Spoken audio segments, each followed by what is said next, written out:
Então, vamos dar início a mais um episódio.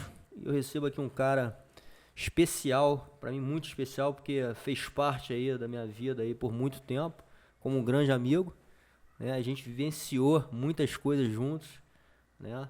Às vezes não tão juntos, mas assim, a gente passou, acho que a gente tem quase a mesma idade, enfim, e vivenciamos ali, tanto no surf, a gente estava falando de música agora há pouco, e na luta também, né? Você virou, inclusive, um jornalista especialista nessa área, Marinho Filho, um grande jornalista, um cara amigo, e, enfim, irmão, muito honrado de ter você aqui hoje. A conversa hoje vai ser fácil. A gente já fez aqui um podcast aqui antes de começar a conversa aqui, meu irmão. A gente já teve uma conversa de 3 horas aqui de duração com vários assuntos. Pena que a gente não deixou a câmera ligada. Não tem como ser diferente, né, Dé? A nossa conversa, cara, sempre teve fluência, né? E sempre teve riqueza de conteúdo, cara. Porque o que eu vejo, assim, em comum, do que a gente gosta de verdade, a gente se aprofunda. Sim. Então a gente sempre troca informações que na maioria das vezes, em outras situações, seriam superficiais, mas a gente se aprofunda. Então, cara, eu aprendo demais contigo. Eu vejo em você aquela preocupação de ir além e sempre resgatar da pessoa o que a pessoa tem de melhor. Isso não é agora. Isso não é do teu podcast, não é do Pura Temple, não é... É desde os tempos do Dread Lion, do Medusas Dread, do surf. Você já era diferenciado porque você já... Mesmo com a cultura do surf e do reggae, que tem essa boa vibração, você já tinha isso, cara. Dessa percepção, dessa sensibilidade e desse altruísmo que eu naquela época não tinha ainda. Eu era muito egoísta. E você foi um dos caras que me fizeram, que atiçaram essa percepção. Eu falei, cara, por que não? Realmente... Se eu posso despertar num cara uma energia, de alguma forma fazer com que ele se sinta melhor, por que não? Comecei a fazer isso, Dé. Você e outras referências, cara, a recompensa foi imediata. A gratificação foi imediata. Vou fazer um elogio, mesmo que o cara não merecesse, mesmo que fosse uma mentira. Sim. Mas se eu não tenho o que falar mal eu não vou. Falei bem, o cara ficou amarradão, os olhos arregalaram, o cara me devolveu um olhar radiante. Eu falei, que legal. Cara, mudou. Isso foi revolucionário na minha vida. E eu me identifico demais com você por isso também. Não é só pelo surf, não é só pelo gosto musical, pelo reggae, por você ter se tornado um tremendo de um comunicador, pelas coisas que a gente estava discutindo aqui em off. Cara, você também é referência para mim. Legal, Marinho. Porra... Assim, quase eu que choro agora, né? Pela emoção. E somos dois chorões, né, cara? De você, cara, um cara, assim, pra mim foi uma referência até disso aqui, né? Eu olho pra você, acompanho o seu trabalho, vi, como a gente falou aqui no início, aqui, né, cara? Desde o início. Enfim, você é um cara estudioso também, né? Assim, se aprofunda nos assuntos e de uma forma muito verdadeira, né? Acho que você é muito autêntico também. Acho que isso é um cara que não se vende, né? Então, acho que isso tem um valor muito grande, ainda mais nos tempos de hoje. Enfim, começando até a falar sobre o hoje, né? Sobre seus projetos, o que você tem, o que você está fazendo hoje, né, cara? Quais são os seus grandes projetos, né? O que você está colocando energia hoje? Bom, eu fiquei 12 anos no Sport TV, Grupo Globo, fui desligado. Fui pro Fox Esportes. Quando eu estava no Sport TV e na Globo, eu trabalhava com o que eu entendo, com o que eu gosto, com o que eu amo, com o que me motiva, com o que eu tenho paixão. Então sempre foi um trabalho muito fácil, porque sempre me inspirou. Ou seja, trabalhava com surf, depois trabalhava com luta, e era muito gostoso, era muito prazeroso, muito recompensador. Depois, quando eu saí do Sport TV, foi muito desafiador, porque aí eu fui para o jornalismo esportivo. E, na vida, é adaptabilidade. Jiu-jitsu, darwinismo, né? Não são os mais fortes que sobrevivem, são os mais adaptáveis. Tive que me adaptar a falar de automobilismo, por exemplo. Totalmente faixa branca, ainda sou faixa branca em automobilismo. Falar cobrir tênis, vôlei, basquete e também luta, mas jornalismo esportivo.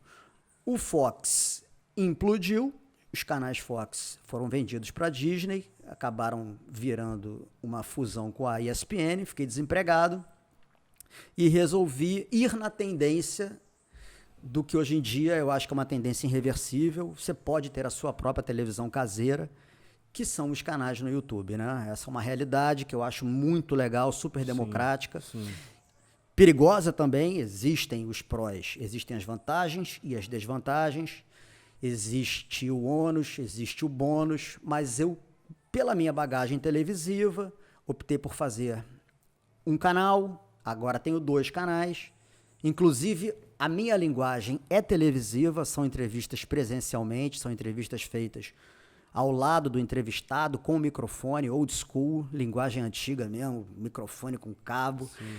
Porque, é claro, a praticidade da tecnologia é ótima, né? Dá para fazer via Zoom, dá para fazer Skype com o Anderson Silva lá nos Estados Unidos, na Nova Zelândia, em Júpiter, onde for. Sim. Mas eu acho que eu vim dessa escola, eu acho que é um diferencial que eu tenho, eu gosto de conversar. Não, faz uma diferença muito grande. Faz, não faz? Às vezes eu acabo fazendo, porque não tem como, né? Você vai fazer com o Rickson, um cara não tá vindo no Brasil, enfim, você tem a oportunidade de fazer com ele, com o Roller, fiz com o Valente Brothers agora também, dessa forma virtual, mas assim, sempre que eu posso, eu tento fazer olho no olho, que é muito melhor. É. E é um diferencial, né? Porque como eu entrei agora nesse universo midiático, no universo dos canais da internet, do YouTube, eu estou entrando como um neófito, né? Um faixa branca também. Já existem milhões de canais que já estão muito bem estruturados, muito bem consolidados. Canais que já estão consagradíssimos de artes marciais, que é a minha proposta. E a gente estava até discutindo um pouquinho antes aqui, né? Existem umas fórmulas, né, cara? Assim, como você está falando, né? Tem que entender um pouco como é que funciona para você conseguir, enfim, fazer o negócio ali rodar de uma maneira que o negócio cresça. Não é só você ter um bom conteúdo, né? Enfim, tem outros recursos ali que você precisa entender. E é um mundo ainda, porra, assim, muito complexo, né? É um mundo novo pra gente, né? A gente veio também de outra geração, porra, não existia isso há 10 anos atrás. Esse negócio estava engatinhando, né? A televisão era o grande forte, agora não. Agora tem esses canais todos de mídia, YouTube virou um grande negócio. Tem gente que hoje vive só do YouTube, né? Mas a gente entende também que tem uns recursos de ferramentas, né? Algumas maneiras. E quem começou primeiro também, né, e teve as primeiras experiências, também largou na frente, de certa maneira, né? Pois é, não é garantia de sucesso se você se propuser a fazer uma coisa de muita qualidade, com muito perfeccionismo. Mas é uma coisa que é assim que eu aprendi a fazer e é assim que eu sou. Legal, porque teve um negócio que você falou lá no início, né, cara? Eu até li antes da nossa conversa ali, eu tava lendo algumas coisas, um amigo meu me mandou. Sobre o propósito, né, cara? A gente escuta muito isso, inclusive nesses projetos que eu faço também de branding, né? A gente reforça o propósito da vida, né? Às vezes eu falo muito do propósito da marca, qual é realmente o significado, né? Assim, o que a gente quer passar de mensagem para o mundo. E esse negócio é muito nobre, né? Acho que sempre existiu na humanidade e às vezes a gente se perdeu um pouco e agora a gente está vindo mais à tona, né? As marcas estão preocupadas, né, com essa questão do propósito e da experiência também, né? São duas coisas que hoje é muito falado nessa questão do marketing. E você falou uma coisa muito interessante que eu acho que faz parte de você, né? Quando eu falo de autenticidade, eu acho que você sempre teve também um propósito, né, cara? E que você defendia aquilo ali que você acreditava, né? E nunca se desprendeu muito disso. Isso é muito nobre, cara. Eu acho que isso também, até juntando e trazendo um pouco assim, você é um artista marcial, faixa preta de jiu-jitsu, talvez isso também tenha te ajudado, de certa forma, a se manter íntegro, né, cara? Assim, de conseguir falar assim, pô, não vou me vender porque eu acho que nem tudo na vida, né, é o dinheiro, uma posição, né, enfim, dentro de uma empresa. Acho que é o que nos faz realmente feliz, é a gente estar passando o que a gente acredita, né? E eu acho que você, como você falou, você é um grande comunicador, um cara muito respeitado, principalmente nesse nosso ambiente aí das artes marciais. Você ganhou já um posicionamento ali que, né, que eu acho que as pessoas te respeitam por tudo que você fez e tudo que você é, né? Enfim. Então, essa coisa do propósito, que é uma coisa muito falada, eu acho que é uma coisa que nutre a sua vida, não, e deve ser em vários aspectos, não só no lado profissional, né? Cara, assim, eu realmente eu tenho que ser muito verdadeiro comigo. Isso é inegociável. Inegociável. Então, eu não conseguiria pegar carona numa situação que eu não acreditasse de verdade. Então, muitas vezes, eu já fiz muitas renúncias em nome do que eu acredito. Em compensação, se eu acredito, cara, a minha inspiração, a minha motivação, a minha paixão vai ser infinita. Vai ser desmedida. Então, para mim, não tem dilema. Não tem dilema. No meu senso de justiça, que eu não sei se é o certo ou se é o errado, mas para mim é o certo. Não tem dilema. Se é o certo, eu vou fazer o certo. Se é o errado, eu nem levo como dilema. Eu não conseguiria. Você tá entendendo? Sim. Pô, cara, faz isso aqui porque você vai conseguir chegar lá. É claro que o segredo está no equilíbrio, na flexibilidade. Exatamente. Tá? Eu acredito nisso, né? Sim. Na harmonia. Eu nem digo equilíbrio, porque eu acho que o equilíbrio é quase uma coisa impossível. Mas de você ter uma harmonia, né? A vida é assim, né, cara? Você tentar balancear as coisas de alguma forma. E isso eu sempre busquei, tá? Desde o início da inflexibilidade, jiu-jitsu é pura flexibilidade. Total. Mas eu tô chegando nos extremos opostos, tá? Então, se existe uma coisa muito errada, mas que vai me trazer um atalho e um super benefício, eu não consigo. Se eu parar para pensar e levar em consideração, pô, tô tentado, isso aqui é tentador para mim. Pô, tá me perturbando, tá me provocando. Vou tirar proveito dessa situação. Eu não consigo. Eu não conseguiria. Eu não consigo. Então não é mais dilema, entendeu? Eu não vou fazer. Não vou me dar bem, não vou me sair bem. Eu tenho certeza que futuramente eu vou ser punido.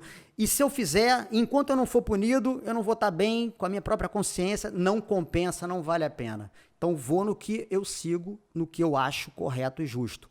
É o que é certo e é o que é justo? Não sei. Muitas vezes não. Sim. Mas é o que eu me propus a acreditar que é o certo para mim. É o meu senso de justiça.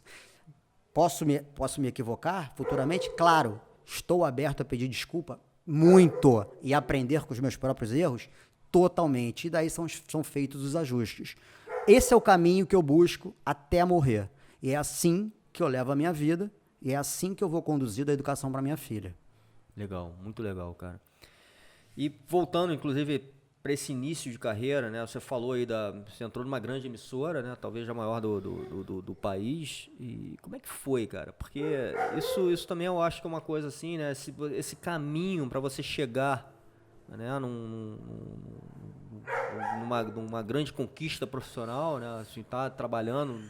Acho que todo jornalista quer trabalhar numa grande emissora.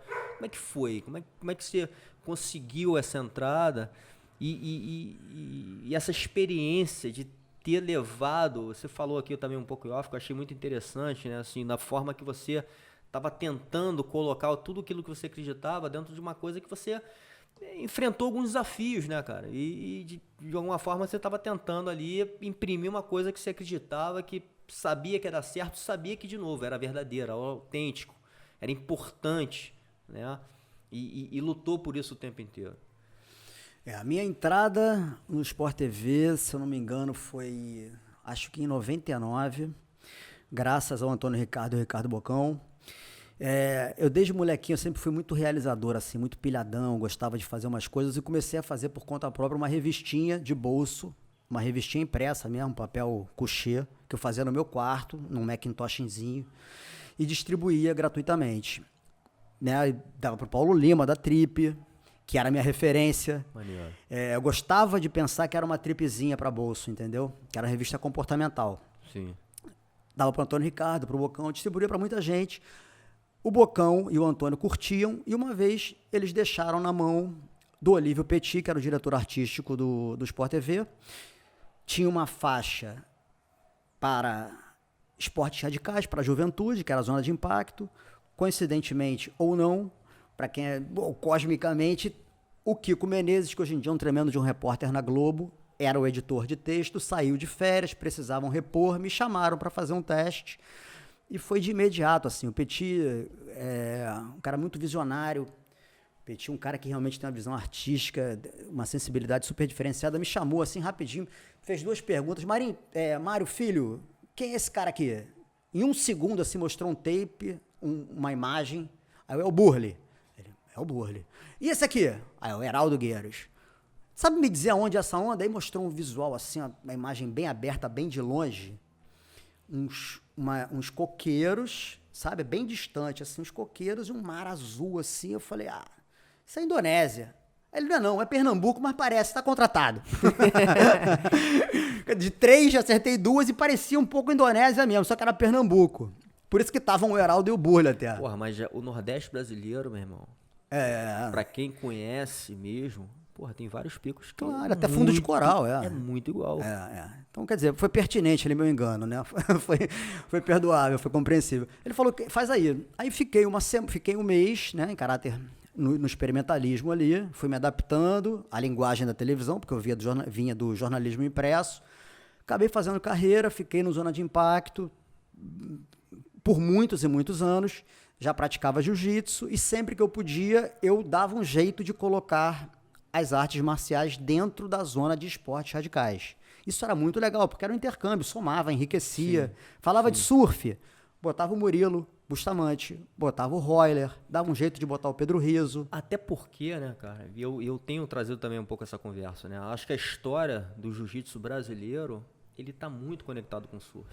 Né? A gente teve aqui um boom, talvez, do jiu-jitsu no Rio de Janeiro, que é uma metrópole de esportes radicais. Naquela época estava acontecendo o voo livre, né? o surf, enfim. E vários lutadores pioneiros ali, Rickson Gracie, Helson, né? Enfim, tinha uma galera, Murilo, enfim, tinha uma galera que era do surf e que amava o surf de paixão. Inclusive várias histórias envolvendo essa coisa do surf e jiu-jitsu, né? Inclusive de surfistas ali também falando e já vendo aquele movimento do jiu-jitsu surgindo. Então, assim, aquela tribo, ela estava conectada e tem muito essa relação do surf e do jiu-jitsu. E até hoje, inclusive, eu como também sou praticante dos dois, eu uso algumas analogias, né? Às vezes, até em minhas aulas, eu falo algumas coisas que se conectam, né? Eu acho que o surf como um esporte, né, e não só um esporte, né, mas talvez uma arte também, ele te leva ali para muitos aprendizados. Eu fiz um documentário pro Off, cara, que foi premiado, inclusive, internacionalmente, que fala muito dessa relação humana com o mar, né, o quanto a gente aprende com o mar, né, o quanto ele nos ensina. A própria conversa com o Carlos Burle também foi muito nesse viés, assim, a gente conversou muito sobre essa relação.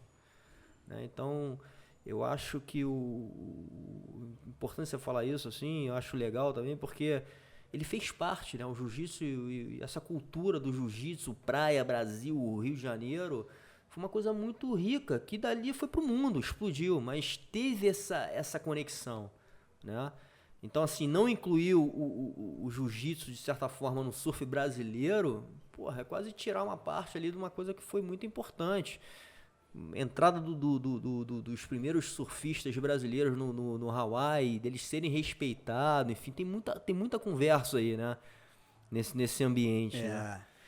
E histórias muito boas, né, cara? Histórias muito boas. Remete a gente a uma época de um romantismo que nunca... Porque tudo ali era pioneirismo, né? Tudo. E não tem por que não, né? Surf e jiu-jitsu não são coisas excludentes. Na verdade, se complementam demais. E você, o que eu até te questionei também um pouquinho off, assim, você começou a colocar um assunto que naquela época, talvez, o jiu-jitsu estava sendo mal visto, né? Mas você, como, de novo, um cara que vivia aquilo ali de verdade, você entendia, né, alguns pilares, algumas coisas importantes ali do jiu-jitsu como arte marcial, né? E não só isso, mas da filosofia, do lifestyle, enfim, tinha muita coisa rica ali que podia, inclusive, passar uma imagem legal, né? Que as pessoas talvez não estivessem vendo, né? Eles estavam vendo um lado que não era, talvez, o lado verdadeiro do negócio. É exatamente isso. O mérito não é meu, né? Era uma coisa que era inevitável, mas que alguém precisava fazer. E eu tinha essa oportunidade. Eu estava dentro das organizações Globo que tinha uma cultura hermeticamente fechada e retrógrada. Eles só não queriam ver o óbvio, entendeu? E eu estava lá dentro.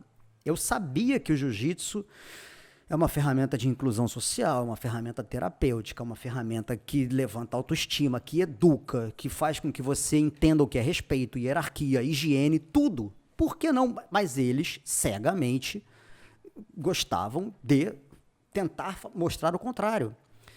Era uma resistência bem difícil. Sim. Mas, tanto é que, com o tempo, isso ficou provado que era um equívoco gigantesco. E a gente tinha dentro do próprio Sport TV todo o material deixado já pelo Joinha, né? O Joinha foi o grande pioneiro. Então o Joinha deixou um material, só que com a linguagem do próprio Joinha. Sim. Quando a Globo chegou e tomou conta do Sport TV, ela achou que a linguagem do Joinha não era mais apropriada e já veio com o preconceito, tá? Então eles realmente esterilizaram tudo que era de artes marciais e que para eles era tudo a mesma coisa. Cansei de escutar isso. Corta, porque negócio de jiu-jitsu é a mesma coisa que vale tudo.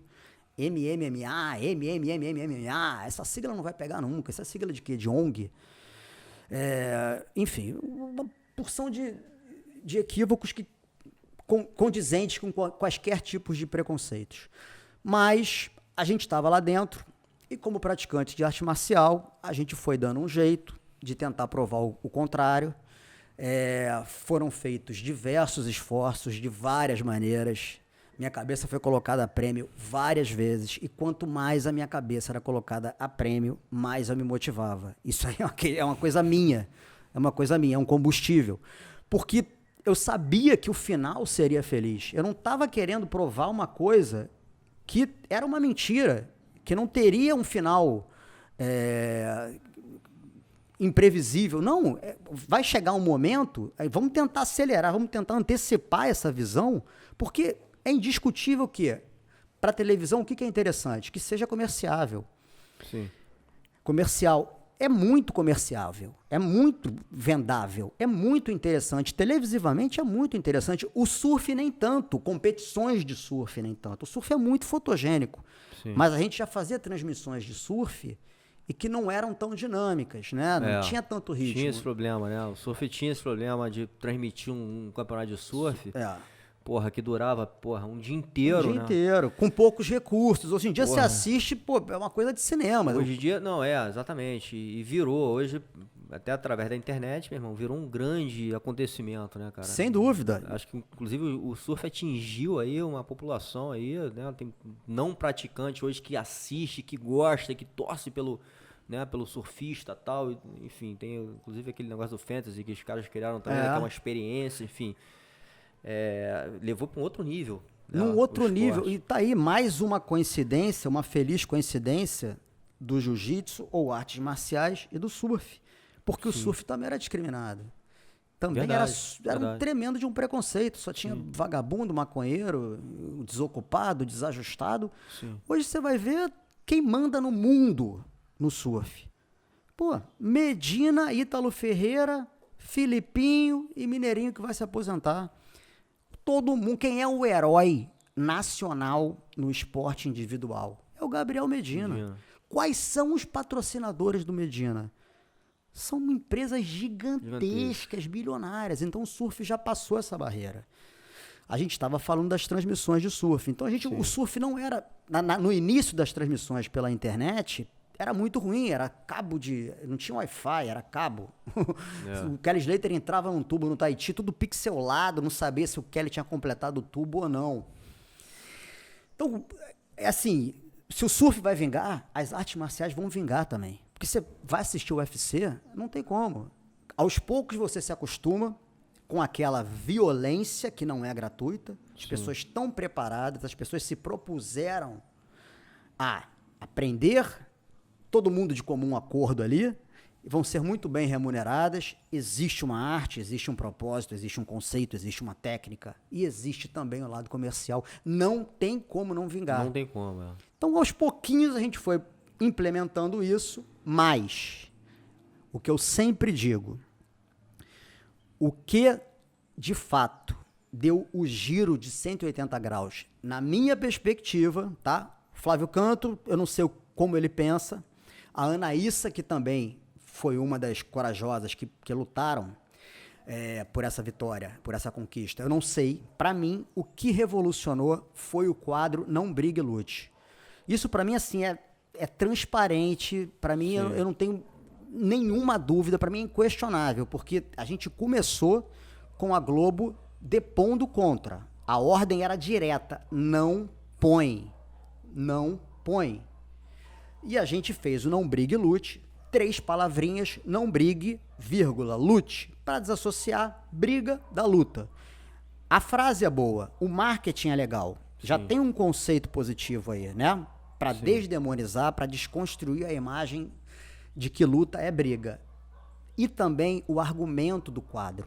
Então a gente foi atrás de celebridades, muitas delas da Globo, das organizações Globo, que praticavam as artes marciais. E elas mesmas faziam as artes marciais e revelavam quais eram os benefícios que as artes marciais proporcionavam na vida e na profissão. Isso deu muito certo, deu muito certo, porque quando a gente criou isso, eu pensei assim em 10 pessoas. Eu falei, será que a gente vai conseguir abastecer isso para sempre? Pensei em 10, assim. E aí a gente foi fazendo. E uns, eu lembro que aí a própria diretoria da Globo falou, o Ivo Pitangui é faixa preta de karatê, 4º Dan. Ivo Pitangui o Ivo Pitangui, avesso à imprensa, não dava entrevista, não dava. A gente foi falar com o Ivo Pitangui, não tem entrevista. Tá, diz pra ele que a gente quer falar sobre o karatê, que a nossa missão é tentar fazer com que as pessoas entendam que as artes marciais funcionam. Entra, vamos fazer. Aquela paz. Cara, eu me arrepio, sabe? Era um aquário com carpas, uns peixes grandes, coloridos. E o Ivo Pitangui muito tranquilo, totalmente na solicitude, na prestatividade. Emprestou a tarde dele para falar dos benefícios do karatê. E aí começaram a surgir, e aí vieram vários. A Sandy, que faz um boxe muito bem alinhado. Maneiro. O Júnior, que era faixa roxa de jiu-jitsu. E aí, cara, botei Pelé, Romário, e aí vários atores e várias celebridades. E aí eu acho que realmente o negócio, as pessoas viram que, esses caras praticam artes marciais. As artes marciais são benéficas para esses caras, que são formadores, são tão influentes, têm essa proeminência social. Então isso aí não é tão vilão quanto parece. Sim. Pra mim, esse foi o diferencial. Depois ficou menos difícil. Não ficou fácil, mas depois ficou menos difícil. Legal. Mas você tocou no assunto, né, cara? A gente falou aqui muito aqui também em off, da desinformação, né, cara? E principalmente dos grandes players, né, cara? Que às vezes desconhecem um pouco. A gente sofreu isso, acho que tanto no surf, a gente tá falando aqui de duas artes, quanto no jiu-jitsu ou na luta como geral, a gente sofreu um pouco esse preconceito de um não entendimento do que realmente era, né? Inclusive um outro lado riquíssimo de cultura, de filosofia, de estilo de vida, de saúde, muita coisa rica que tem nesses esportes, nessas artes, né? E a gente vive isso até hoje, né? Assim, são canais fortíssimos, mas que às vezes não transmitem as informações, ou seja elas verdadeiras, ou deixando de lado as coisas mais preciosas, às vezes falando de um lado negativo, né? Induzindo as pessoas a achar que aquilo ali não é o lado, alguma coisa boa, enfim, ou positiva. E você viveu isso aí, né? Você participou um pouco desse movimento, você sofreu na pele até, né? Você tá falando aqui um exemplo de quanto foi difícil colocar isso, né? E o quanto, as pessoas falavam besteira, você fala assim, não acredito que esse cara aqui tá falando isso, né, meu irmão? Pessoas muito esclarecidas, pessoas de máxima relevância dentro do jornalismo, dentro do maior jornalismo do país e dentro do jornalismo esportivo, que não conseguiam entender a importância e não conseguiam entender a proposta das artes marciais. Mas assim, todo preconceito é muito raso, né? Sim. Da mesma forma que nas gerações de 40 ou de 50 recriminavam frontalmente o surf.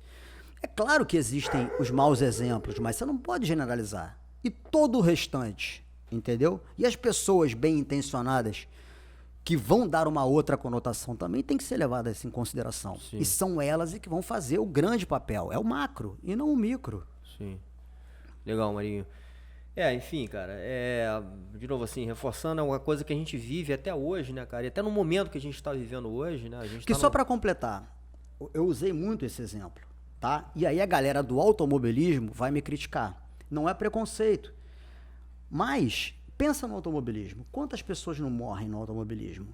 Não dá para dizer que definição de violência, definição de risco de morte. É verdade. Sabe? A culpa não é do carro, a culpa não é do esporte. Sim. Muitas pessoas morrem no automobilismo, muito mais do que no MMA, acho que nunca morreu. Pelo menos só em eventos clandestinos eu não sei, mas em organizações sérias nunca houve. No boxe houve mortes, Sim. mas foram feitos os ajustes para que houvesse menos mortes. No MMA não tem, existem regulamentações, comissões atléticas. Pô, não estou recriminando, cada um. O importante é você ter a sua consciência e a sua preparação e o teu comprometimento com a seriedade, porque senão você vai sofrer consequências às vezes fatais. Exemplo, base jump. Eu sou fã, eu acho lindo, mas o cara tem que estar 100% comprometido. O base jump não tem uma segunda chance. Não é verdade? Você salta de paraquedas, você tem um paraquedas reserva. Sim. O base jump, não. A culpa é do base jump? Não. Vai recriminar? É preconceito? Não. O cara tem que ser muito profissional. O cara que é praticante do base jump, esse cara tem que ser muito mais concentrado, focado, responsável que a maioria das pessoas. Vai chamar o praticante de base jump de um inconsequente? Para mim é uma incongruência. Para mim é contraditório. Se o cara for um irresponsável, o cara que faz o base jump, o cara vai morrer. O cara vai chegar e vai fazer toda a técnica, vai revisar 500 mil vezes, porque o cara não tem uma chance e meia, o cara tem uma chance. Então é uma questão de perspectiva, não é chegar e julgar de cara. Analisa, não verbaliza logo de cara, sem estudar a situação. E isso a gente viveu muito no surf e no MMA. Tenho certeza que o pessoal do automobilismo também é criticado e deve ter as defesas, as argumentações pertinentes. O pessoal do base jump, mesma coisa. Só estou dando exemplos de situações também muito arriscadas e que, se você for taxar, estereotipar, rotular o praticante de base jump de um inconsequente, de um responsável, você está sendo um preconceituoso. Sim, total. Você até me fez lembrar aqui um pouco, cara, assim, a gente, de repente, indo para a história do jiu-jitsu. Eu tô falando isso porque uma coisa que eu sinto que você tem também, até vi, recentemente você postou um lance até do Marcelo Alonso falando bem de você, né, cara? Você é um cara estudioso, você entra a fundo no assunto.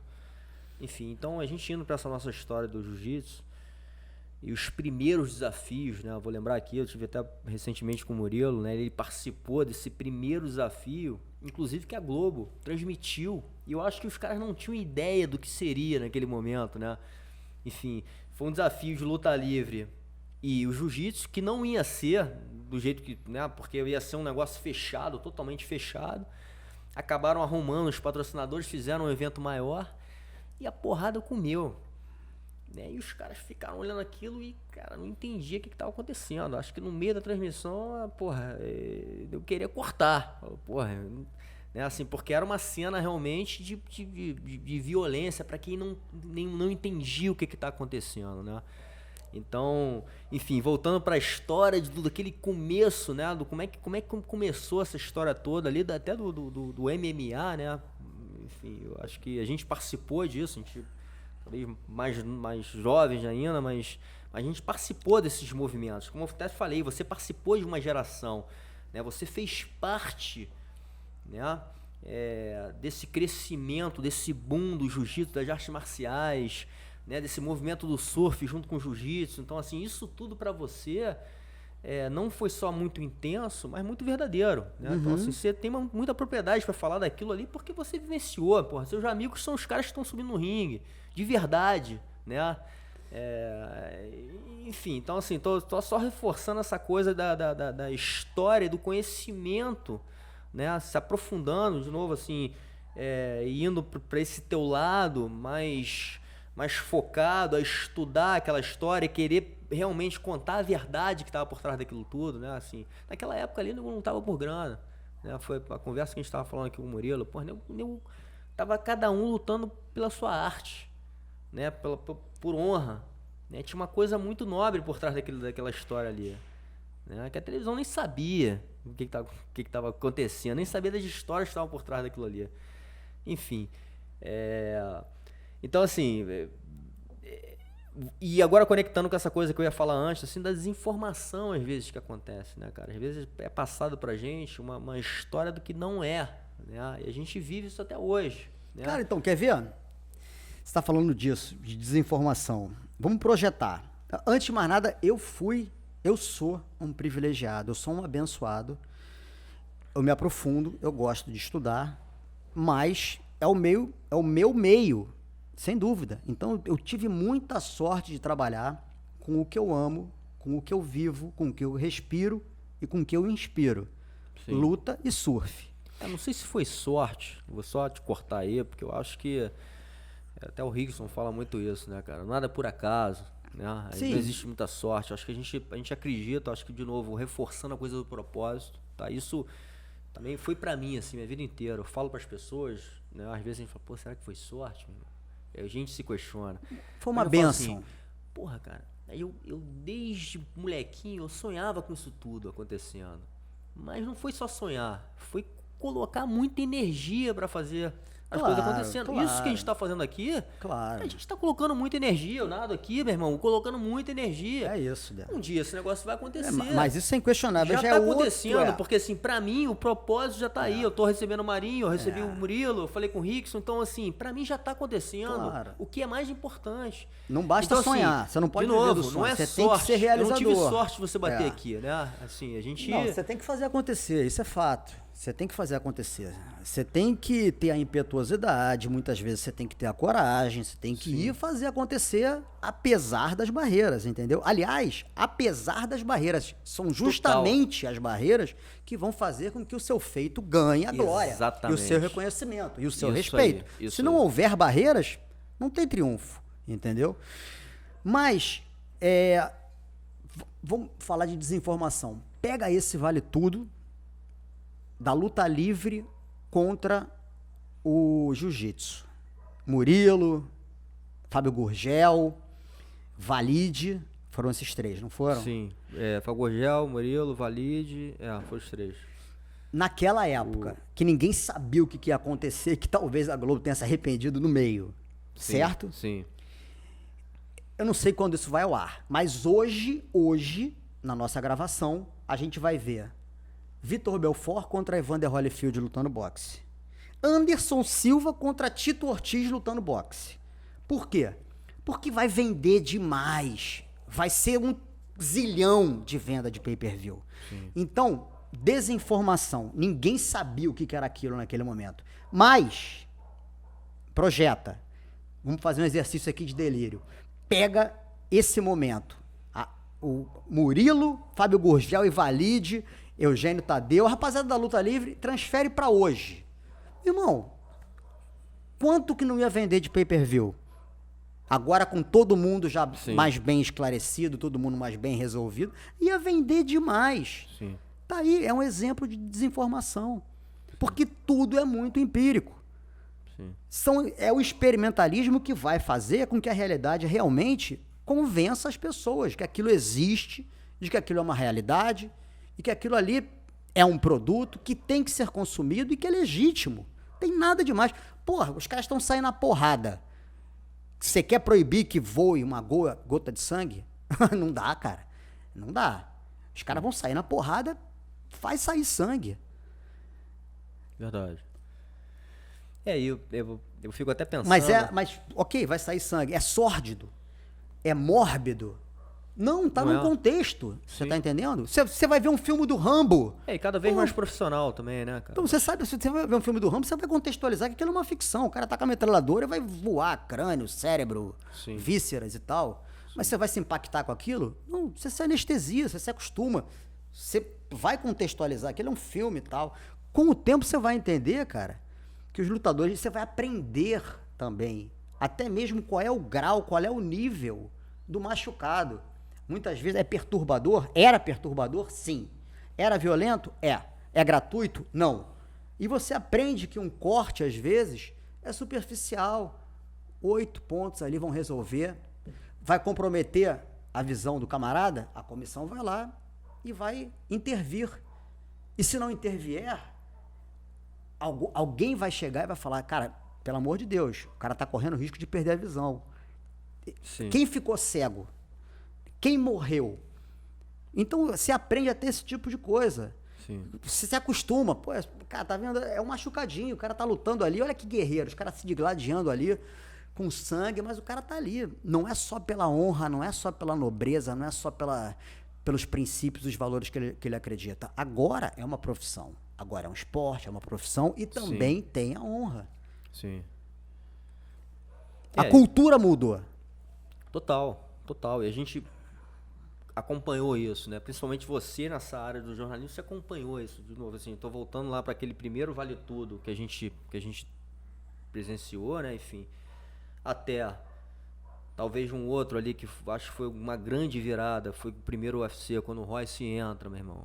Isso tá na porrada, uma porrada de outras lutas que ninguém entendia que ia acontecer, né? Entra um cara de kimono, lutando com os caras mais pesados e, porra, finaliza todo mundo. E, enfim, aquilo ali é uma grande virada, principalmente pro jiu-jitsu, né? Pra mim é a maior de todas. E até pro Brasil. Pra mim é a maior de todas. Você inclusive teve com o Royce, eu vou estar com ele, já tô combinando aqui, já tá se falando. Mas ali foi uma grande virada do jiu-jitsu pro mundo, como um produto de exportação e cultural e muita coisa, né?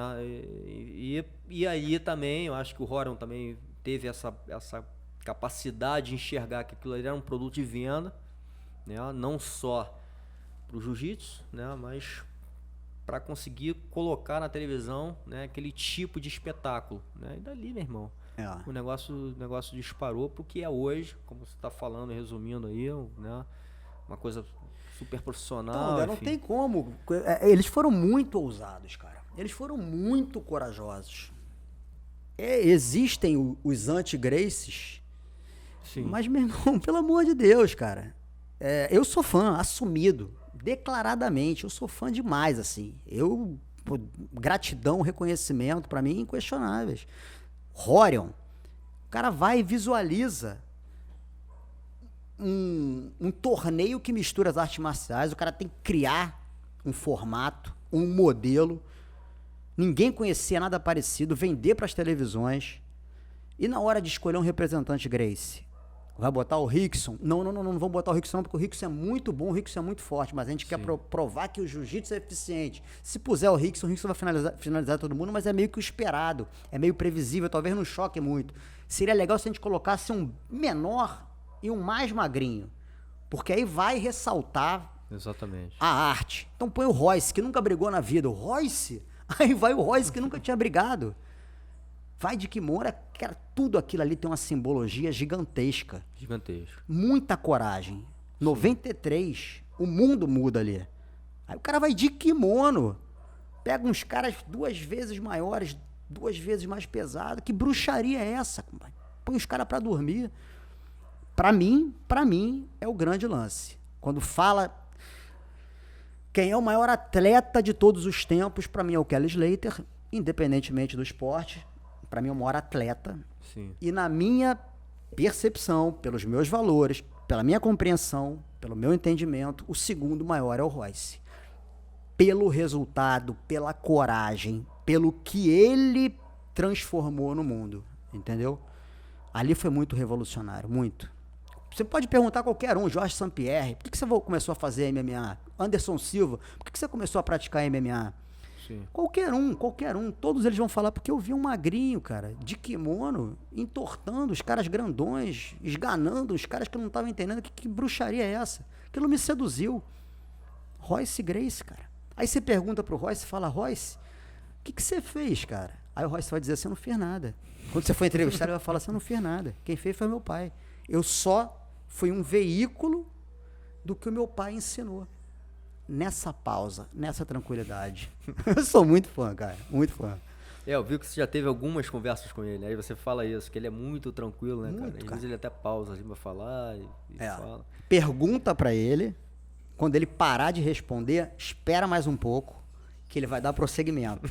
Esse é o segredo pra entrevistar o Royce. Vai no timing dele, cara, é ótimo, é um lounge. Pergunta, ele respondeu, espera mais um pouco que vai vir a continuação. Legal. Eu tô lendo agora o livro do Rickson, né, cara?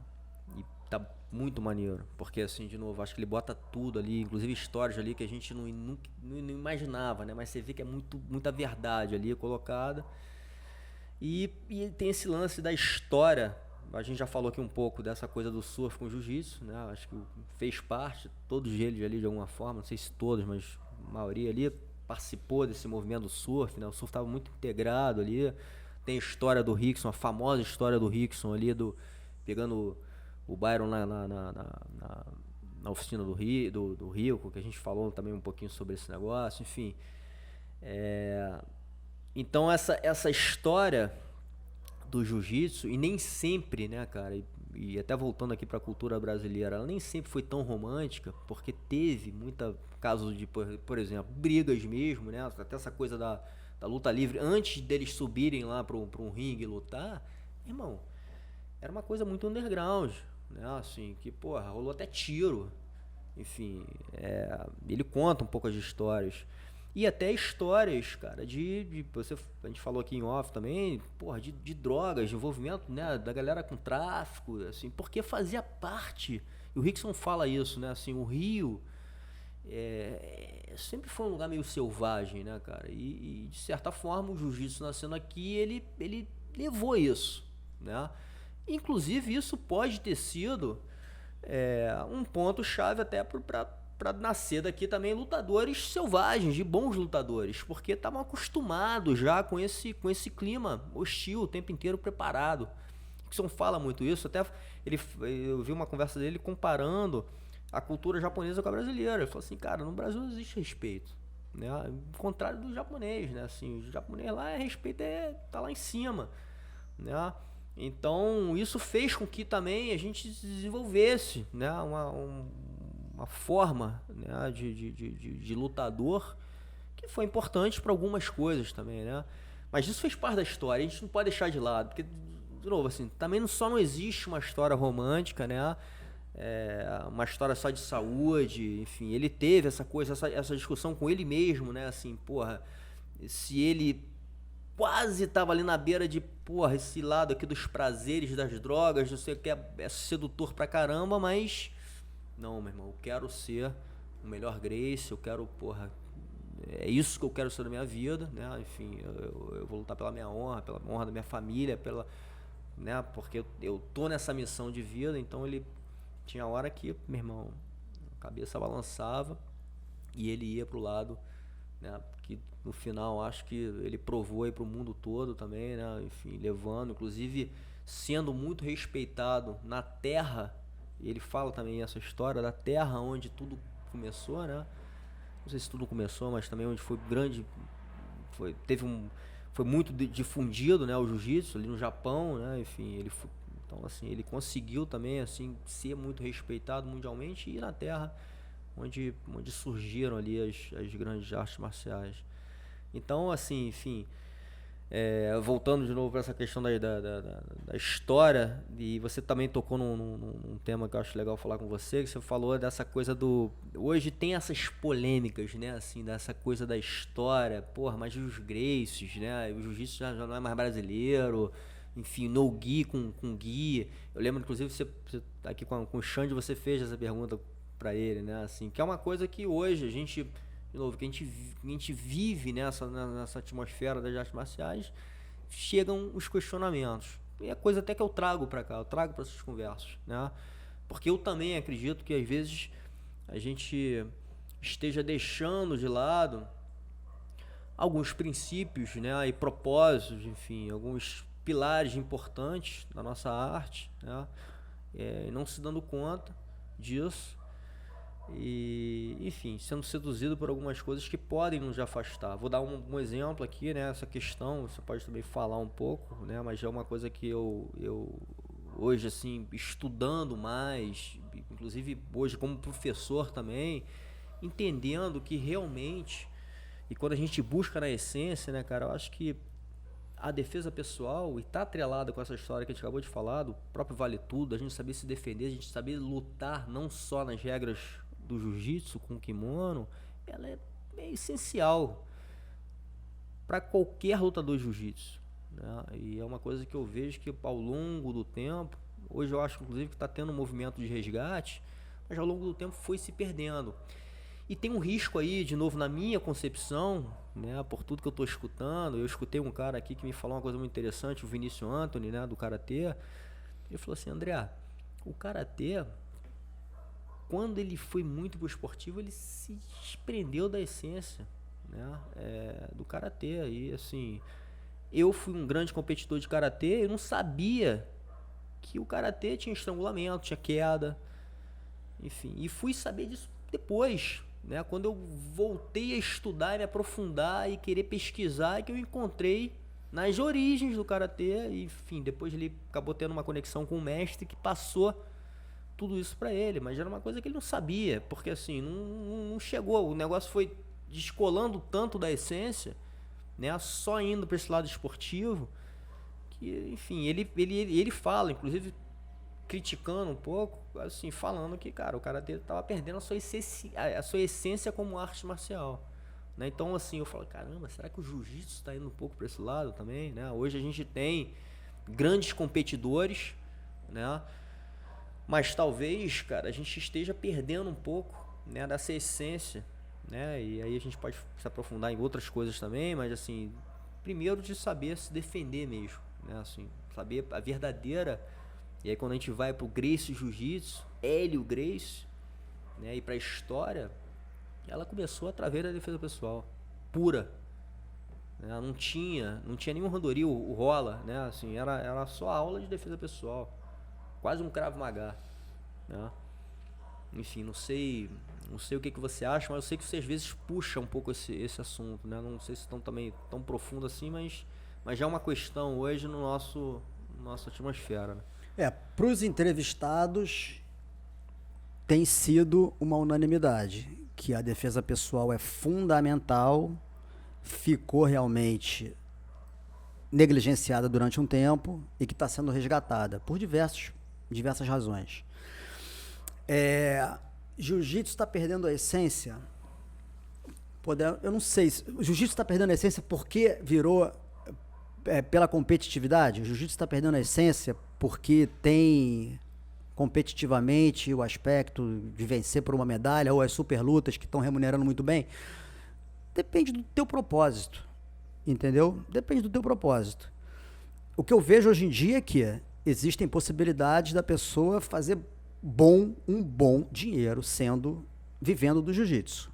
Sim. Tá? Não sei se é essa a questão, mas vamos começar a desconstruir, desmembrar ela. Sim. Então dá para viver do jiu-jitsu, com seminários, dando a volta ao mundo, Total. Conhecendo várias culturas, bons patrocínios, lutando nos Estados Unidos quase que semanalmente por boas remunerações, Sim. no gi principalmente. No Brasil existem grandes eventos, BJJ Stars, por exemplo, com pano, sem pano. Não vejo nada de errado nisso. É uma escolha, o cara começou a fazer jiu-jitsu, quer viver disso profissionalmente, trabalho super honesto, super digno, pode dar aula, enfim. Competições, acho que tem que ser revisto sim. A competição está indo por um caminho de monotonia. Se deixar rolar do jeito que está, a maioria delas está entediante. Houve desdobramentos que a luta ali vai para uma 50-50, a puxada dupla. Eu acho que isso tem que, pelo amor de Deus, né? Já viu que não funciona, que descaracteriza o jiu-jitsu, vai contra o dinamismo para ganhar uma vantagem. Sim. Fica no 50-50, sobe na gangorra. Isso não tem como defender isso. Pô, uma luta tem 10 minutos, uma luta tem 6 minutos, às vezes o cara fica 5 na gangorra, aí o mais estratégico... É criado uma estratégia para você ganhar aquele jogo. Só isso, então. Mas fica ruim, se for um pay-per-view, fica péssimo para quem comprou o pay-per-view. Se for para arquibancada, só interessa o cara que vai subir por último.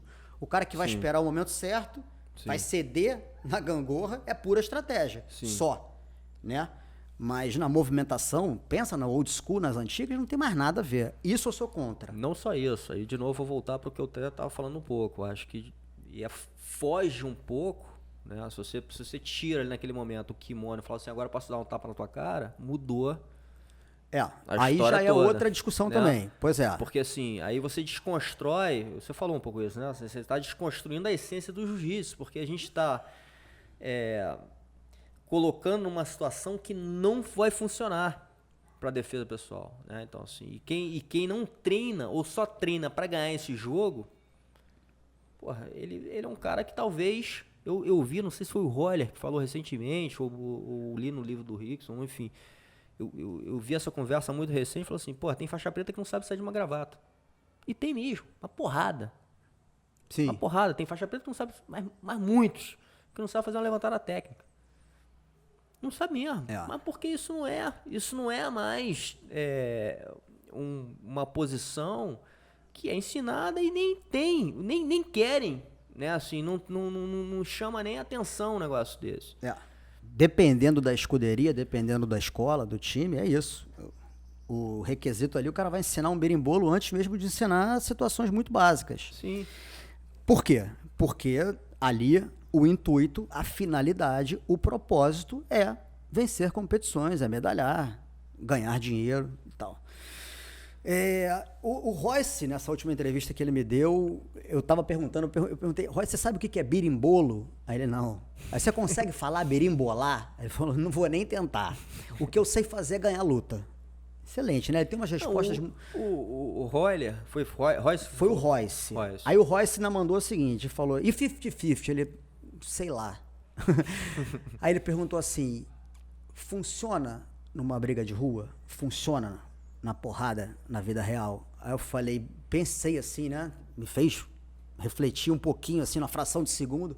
Pô, tá berimbolando no meio da rua, ali na 50-50, acho que tu não vai se dar bem. Pensei, falei, não tem aplicabilidade. De fato, numa briga de rua, óbvio, se você precisar se defender, né? Se você estiver numa situação que você tem que ali se impor, se você não se impuser, vai ser espancado. Não é essa, a mensagem é boa. Se precisar brigar para se defender, e aí você acaba se engalfinhando ali numa 50-50 ou vai querer dar um berimbolo, cara, a chance de tu tomar um pisão na cara ou o maluco morder tua panturrilha é enorme. Então não tem aplicabilidade alguma, não tem funcionalidade nenhuma para uma briga de rua. Concordo plenamente.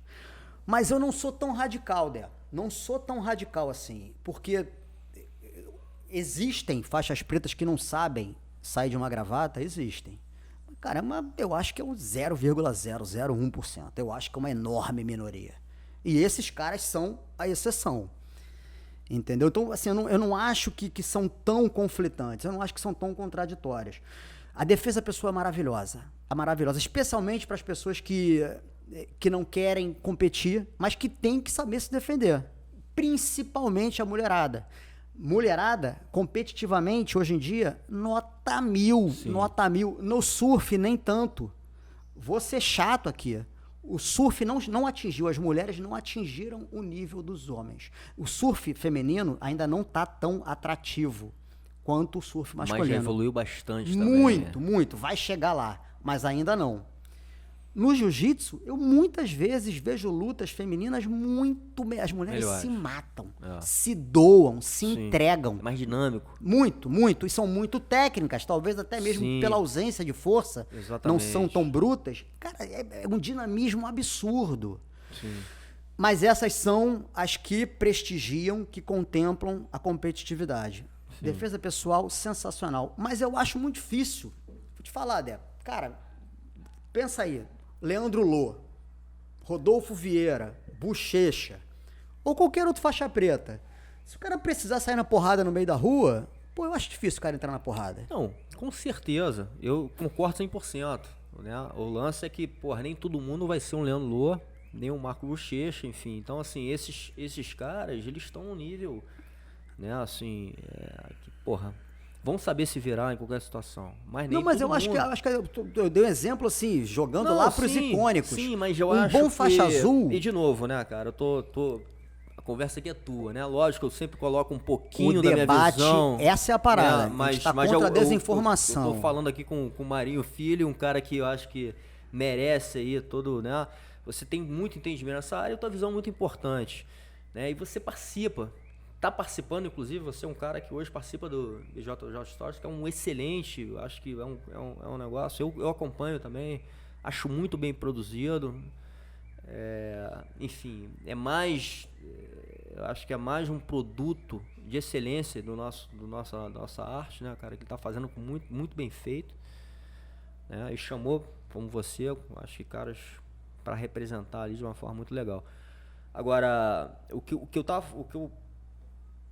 tô falando, e a gente voltando para a essência do jiu-jitsu, e quando a gente fala inclusive do Hélio Gracie, voltando pro Royce, é o seguinte, cara, o jiu-jitsu foi criado pro mais forte conseguir sair de uma, quer dizer, o mais fraco conseguir sair de uma situação que ele tá lutando com um cara que é mais forte, né? Então assim, obviamente, se você botar com faixa preta de jiu-jitsu com um cara, porra, que não é nada, ou que é um faixa azul, talvez, porra, o cara vai se dar bem, né?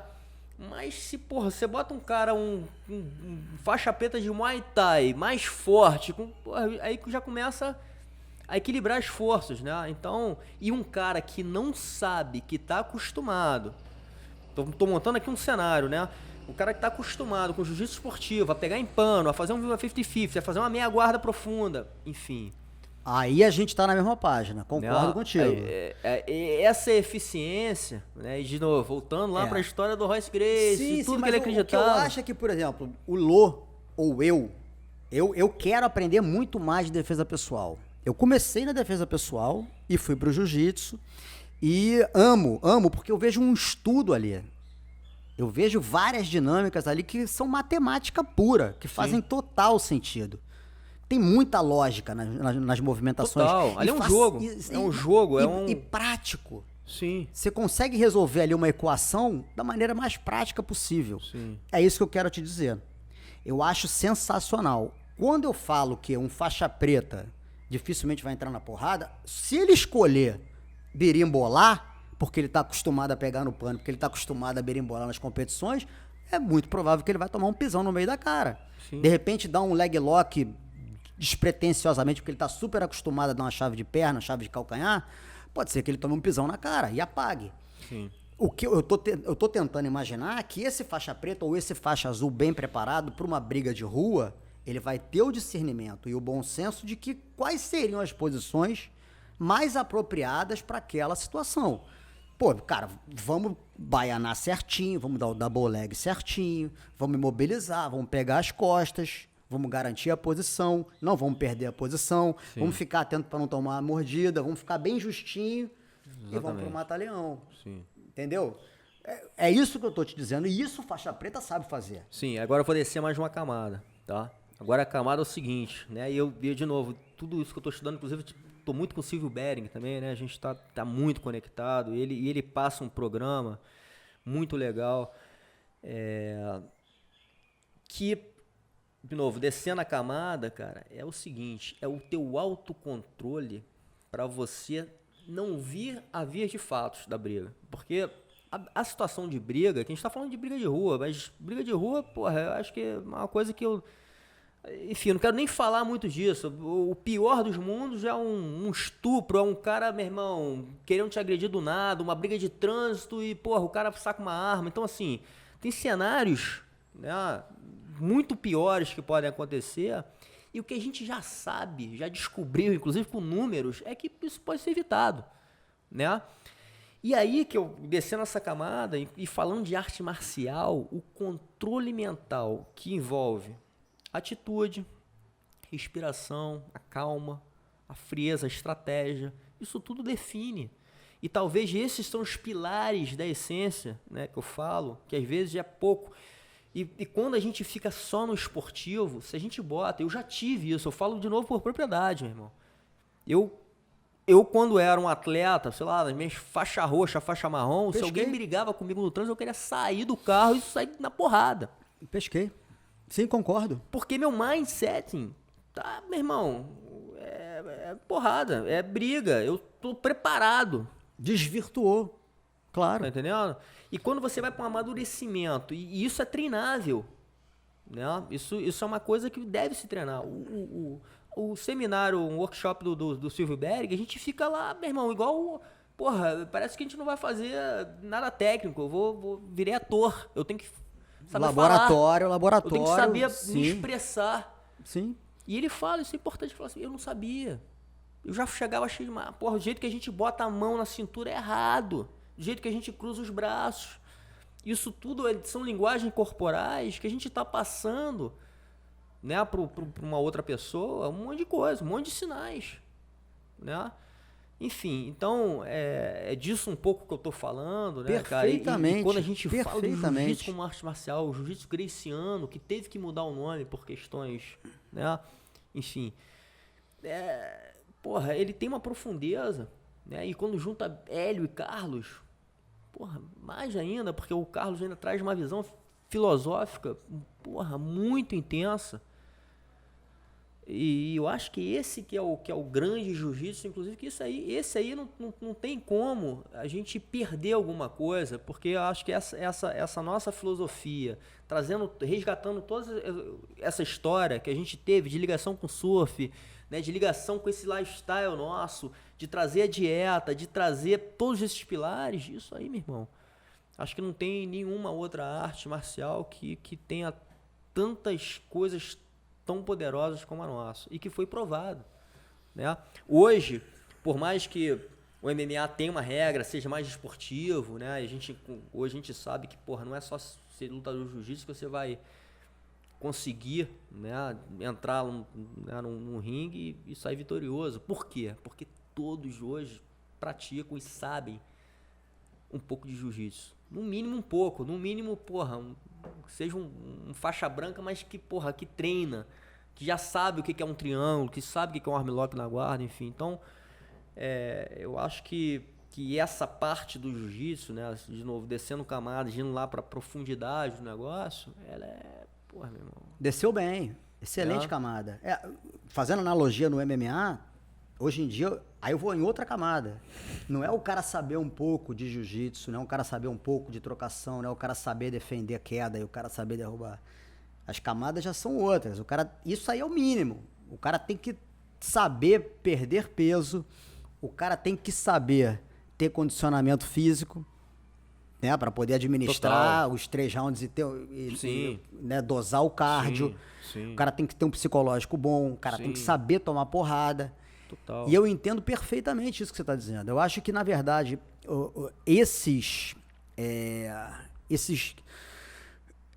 desdobramentos que você trouxe aí, que muitas pessoas não automaticamente associam à defesa pessoal, porque não estão ali na técnica física, isso aí tá somando para a vida de uma forma geral. E isso é muito importante também. Total. Porque vai para o teu psicológico, vai para o teu cognitivo, se você se impuser de tal maneira, você está vencendo ao teu maior adversário, que é você mesmo. Exatamente. Como você disse, se você muitas vezes, se você for impetuoso, impulsivo, sem medir as consequências, ou se você não dispuser daquele dispositivo que você pode aprender na defesa pessoal de pensar, dessa simbologia da linguagem corporal, você vai fazer alguma coisa que muito provavelmente você vai se arrepender.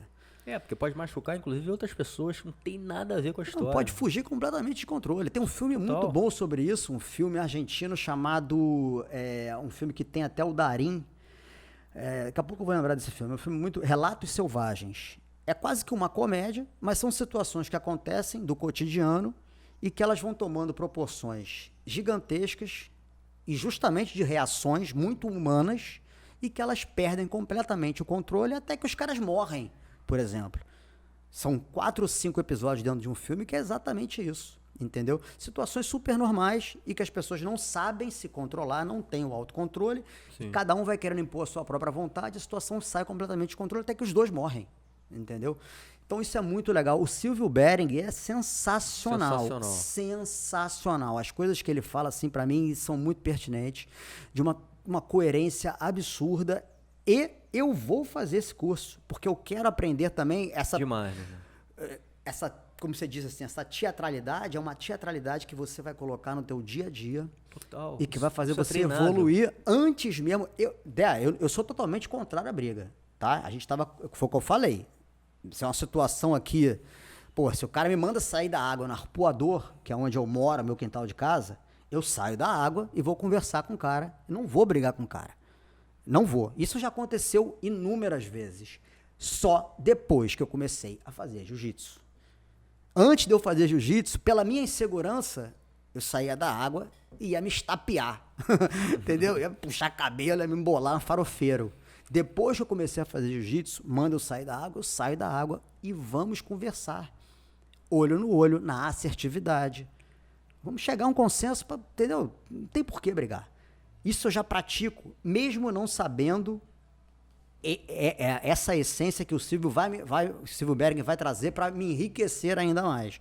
Legal. Mas, quando a gente falou de briga, eu tô falando, cara, é que nem o Krav Maga. Sim. Se você tá contra a parede e o cara vai te matar, meu irmão, e você tem a condição de morder a orelha do cara, é isso ou morrer, entendeu?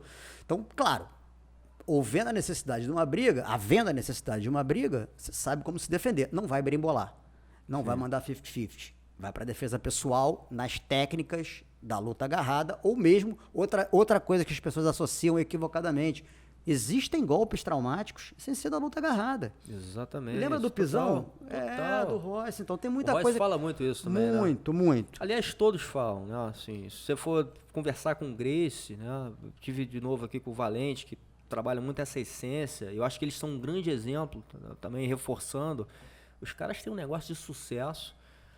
Eles não vou falar que eles não competem, inclusive porque eles falam, já competiram, né? Talvez um atleta ou outro às vezes competem, enfim. Mas o foco deles não é competição, e os caras têm um negócio de muito sucesso, baseado ali na origem do Jiu-Jitsu Gracie. E eles falam, né, assim, da importância de você saber não só dar um soco, mas saber proteger de um soco, proteger de um pisão, saber dar um pisão, saber proteger de um chute. Então, assim, inclusive hoje, eles evoluíram muito nos estudos. Tem o Joaquim, cara, que é o mais novo. O cara se especializou nessa área de armamento, até porque lá nos Estados Unidos é uma coisa, né, assim, todo mundo tem arma lá, então é uma coisa mais normal. E eles têm acesso também com o exército americano, desde o início. Os caras já têm essa relação, essa conexão, porque os caras respeitam muito o jiu-jitsu. Então, ele se especializou nesse negócio. Então, assim, eles sabem muito bem conduzir, né, em várias situações, com armamento, com faca. Então, o projeto dos caras é muito, muito legal. Porque esse é o grande segredo. E deve ser provavelmente isso que o Silvio Bering ensina. Joaquim, Pedro, Gui, eu fui à casa deles, enquanto o Pedro Valente estava vivo ainda. Legal. Cara, foi assim, o lugar que eu mais fui bem recebido na minha vida. Aula de hospitalidade. Treinei no dojo com eles, treinei com o Royce. Melhor anfitrião que eu já conheci na minha vida. E é exatamente isso. Transcende o jiu-jitsu. O jiu-jitsu para eles é uma filosofia. Sim. É um modo de se comportar, de fazer com que você se sinta bem. E automaticamente eles se sentem bem também. E eu acho que um grande segredo, até mesmo... Qual é o segredo da vida? É buscar incessantemente, incansavelmente a evolução. Para mim... Eu reconheço. O que antecipa a briga pode ser um dos canais que vai me fazer evoluir. Sim. Eu já sou uma pessoa muito tolerante. Mas eu acho para todo mundo, cara. Porque, de novo, essas ferramentas, elas servem não só para uma questão de briga, porque a briga, né, a gente tem outros momentos, né? Pode ser uma briga pela sua posição no trabalho, pode ser uma briga com a sua mulher. É isso. Enfim. Então, assim... Você saber e ser treinado, e esse treinamento vai da disciplina, da higiene, como você falou, né? De você se conhecer e saber suas reações e, de certa forma, saber lidar com elas, aceitar algumas coisas. Então, semanticamente, a briga, que eu quero dizer, é um desafio. É um desafio. Dependendo do desafio, se você não estiver preparado mentalmente, psicologicamente, você vai se frustrar, você vai paralisar, você vai se fragilizar. Você vai se intimidar, você não vai render como você poderia render. Sim. Mas como você disse, isso é trabalhável. Então, dá para você crescer e a situação vai vir, independentemente do tamanho do desafio, e você vai estar ali sob controle com o seu 100% de potencial. E Exatamente. sabendo que nunca vai chegar aos 100% do potencial. Essa é a magia da vida. E eu quero buscar. Eu sei que isso vai, de alguma forma, me ajudar quando eu tiver os meus desafios para educar a minha filha. Quando os momentos forem mais tensos, eu precisar ser mais assertivo, mais firme, mais rigoroso, sem que depois eu me arrependa porque eu fui excessivo demais ou porque eu fui omisso demais. Esse é o segredo da vida, cara. Legal. Buscar, né, o avanço, o aperfeiçoamento, não a perfeição, o aperfeiçoamento e a evolução. Muito bom. Bom, a gente já passou aqui de 1 hora, cara. Já? Ah, porra, a gente já falou até inclusive mais, né? Antes de ligar as câmeras aqui, a gente tava com altas conversas aqui. Fluência, né? Conteúdo Como é que profundo, eu comecei? inclusive. Fluência, né, meu? Mas tem um tema aqui que, inclusive, quando você chegou aqui em casa, a gente estava debatendo, eu acho importante, assim, só pra gente fechar aqui, que acho que também é uma questão importante que a gente está vivenciando hoje, né? Acho que muito atual, que é o assédio, né? E o jiu-jitsu, a arte marcial do jiu-jitsu, ela tem um contato físico, né? Muito intenso, né? Enfim, e isso acaba acontecendo, né? Já aconteceu vários casos, inclusive muito lá nos Estados Unidos, que é uma coisa que tudo que você faz você tem que ter um pouco mais de cuidado, porque lá esse negócio de processo, né, assim, é uma coisa muito forte, enfim. Mas tem acontecido na nossa comunidade, você tem, de certa forma, ligado, né, acendido a luz para esse negócio com uma preocupação e uma atenção, né, de um tema que eu acho que é importante a gente cuidar disso de uma maneira, acho que, de novo, eficiente, né, assim, vamos tentar resolver, porque isso aí é uma coisa que a gente deva cuidar, é uma coisa que mexe com o ser humano e, né, e com, enfim, tem essa parte do lado feminino, inclusive eu trabalho também com muitas mulheres, né, acho que a defesa pessoal para a mulher, não só, de novo, na técnica, mas tudo isso que a gente falou aqui antes é muito importante. Mas enfim, e trazia mais, né? Eu acho que as mulheres têm que se sentir mais à vontade, e se o jiu-jitsu entrar na vida delas, elas vão se sentir, né, mais protegidas, e acho que isso é muito, muito, muito importante. Mas enfim, essa questão do assédio é uma coisa que você se aprofundou agora e está alertando de alguma forma, de uma maneira legal também, trazendo as pessoas, trouxe a Kira também para uma conversa. Né? Mas isso também gera algumas polêmicas, né, Marinho? Fala um pouquinho sobre essa conversa. Essa é a palavra. Gera polêmica. A partir daí já transforma tudo, entendeu, Dé? Me diz uma coisa, eu te devolvo com uma pergunta. Se a gente agora for abordar o racismo, é polêmico? Pra cacete. Muito. Eu tô para fazer uma conversa aqui com um cara, vou trazer aqui, que é o cara que hoje toca o Afro Reggae, que é o William. E eu sei que ele toca muito nesse assunto. Mas William inclusive Reis? inclusive legal você ter falado Faz nisso, boxe cara. comigo, ele. Então.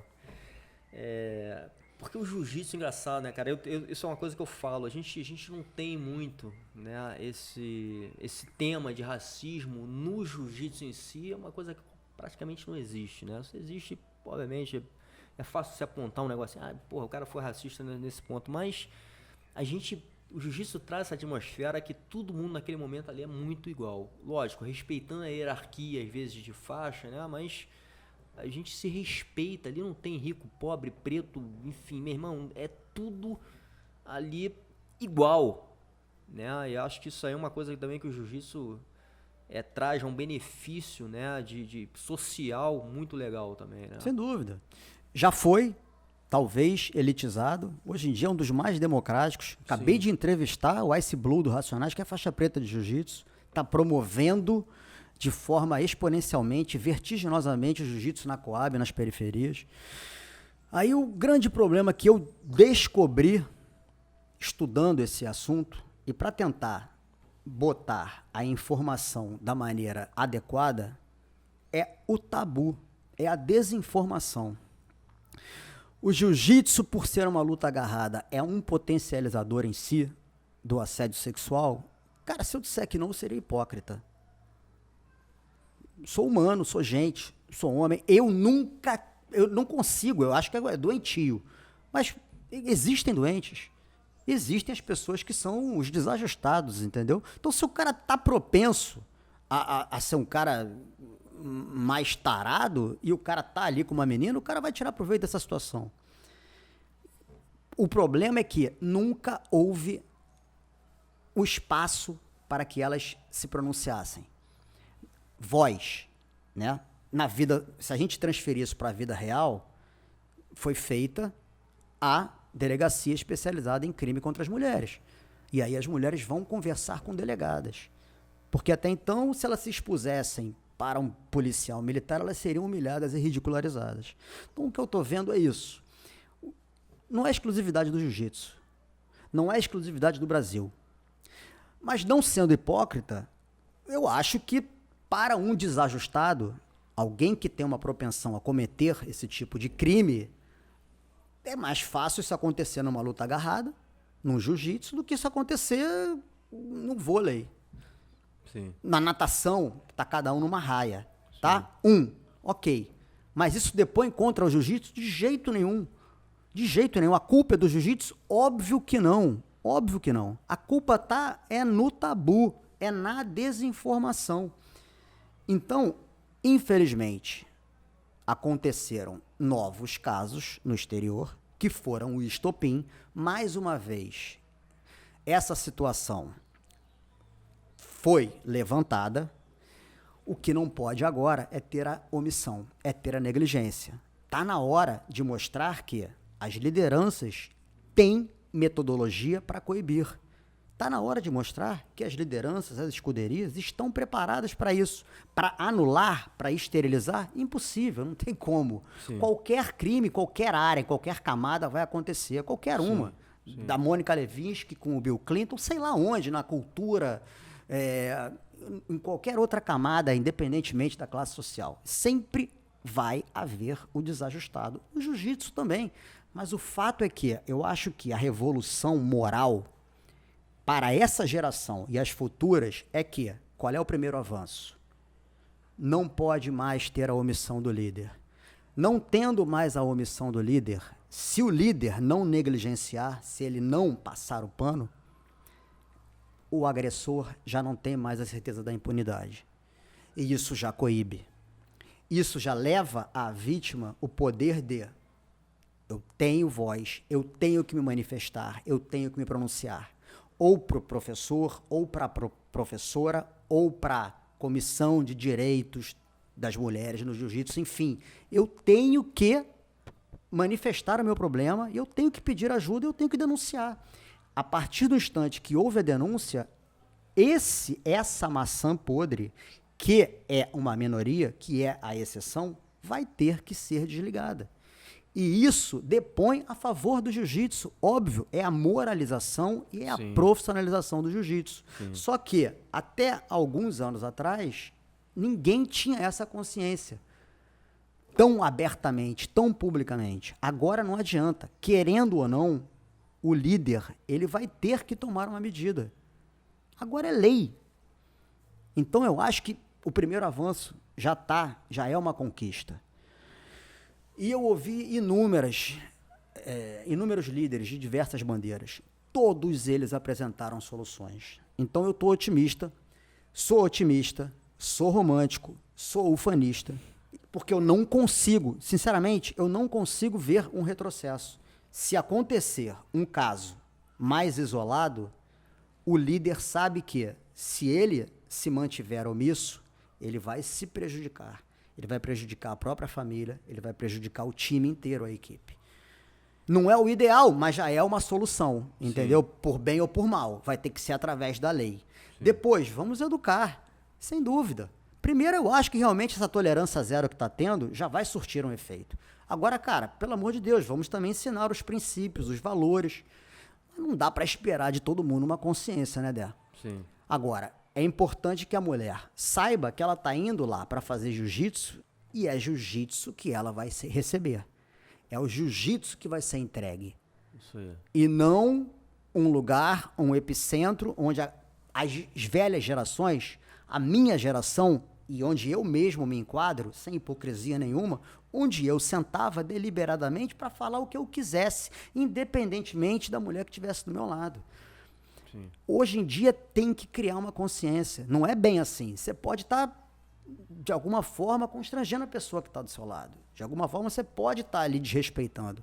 Não é difícil isso. Isso também é evolução. Isso também é educação. Total. E isso, pô, você está ali num dojo. Que é um lugar sagrado. Sagrado. Então, de alguma forma desvirtuou, vamos fazer com que o negócio volte à fórmula correta. Porque assim dá muito menos erro. Não só para coibir, para reduzir o assédio, mas para todo um comportamento de respeito e reduzir as injustiças. Situação delicada também, polêmica também. As falsas alegações, abordamos esses temas também. Porque são 50 milhões de vertentes, são muitas variáveis. Imagino. Mas todas elas vão ser abordadas.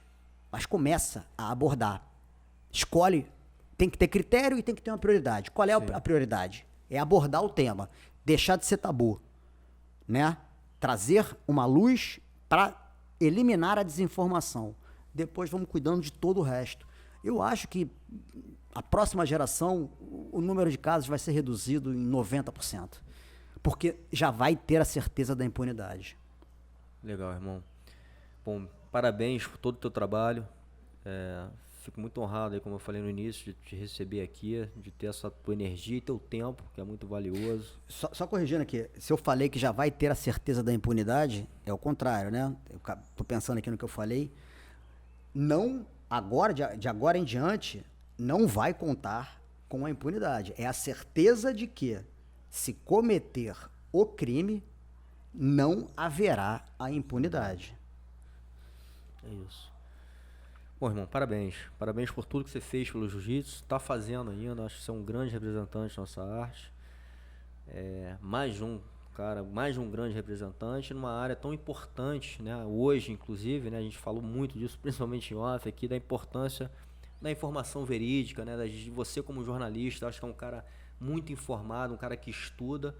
E também é um cara que tem humildade de falar, ó, cara, o que eu tô falando é o que eu acho, o que eu estudei, não quer dizer que esteja 100% certo, mas, né, de certa forma você também tem autenticidade, né, e coragem para expor seus pensamentos. Eu acho que isso também é muito importante.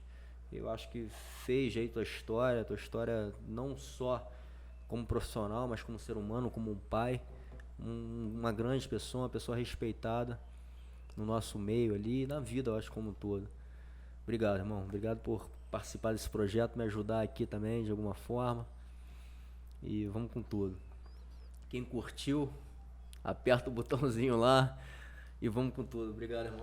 É isso, show de bola, muito obrigado. Um excelente comunicador e aprendi bastante durante essa hora aí, meu amigo. Eu que agradeço. Valeu, irmãozão. Show.